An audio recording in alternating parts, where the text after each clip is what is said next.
জীবনে যদি কখনো দেখেন কাছের মানুষ দূরে সরে যাচ্ছে, বেঈমানি করছে, দুই নম্বরই করছে, চোখ উল্টাই ফেলছে, আপনি বুঝে নিবেন আল্লাহ তাআলা আপনাকে দুনিয়ার আসল চিত্র দেখাচ্ছে। আপনি যেন বুঝতে পারেন আপনার আপন বলতে আল্লাহ ছাড়া, আপনার আপন বলতে আপনার নবী ছাড়া আসলে আর কেউ নাই। অনেক সময় দেখবেন আপনার জীবন চলার পথে অনেক পরিচিত ভালোবাসার প্রিয় মানুষগুলাও কিন্তু একসময় আপনাকে চিনবে না, চোখ উল্টাই ফেলে। বিশেষ করে আপনার যখন দুঃখের কষ্টের সময় যাবে, মনে রাখবেন ভালোবাসার সাথে শ্রদ্ধার সাথে বলে যায়, জীবনের কোন পরিস্থিতিতে যদি এই দৃশ্যটা আপনার সামনে আসে, আপনরাই দূরে সরে যাচ্ছে, মনে রাখবেন আপনার আল্লাহ আপনার উপর দয়া করা শুরু করেছেন। সুবহানাল্লাহ।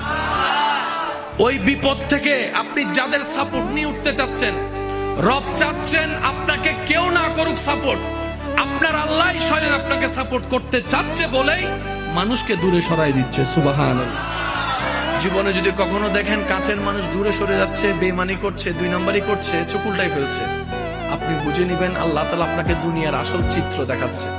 আপনি যেন বুঝতে পারেন আপনার আপন বলতে আল্লাহ ছাড়া, আপনার আপন বলতে আপনার নবী ছাড়া আসলে আর কেউ নাই, আসলে কেউ নাই, আসলে কেউ নাই। আপনার ভালোবাসার অধিকার পাওয়ার একমাত্র আল্লাহর আছে, স্রষ্টা হিসেবে নবীর আছে।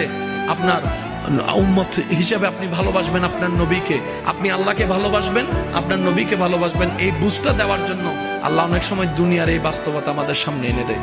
আল্লাহ তাআলা আমাদের সবাইকে বুঝার আমল করার তৌফিক দান করুক। আমিন।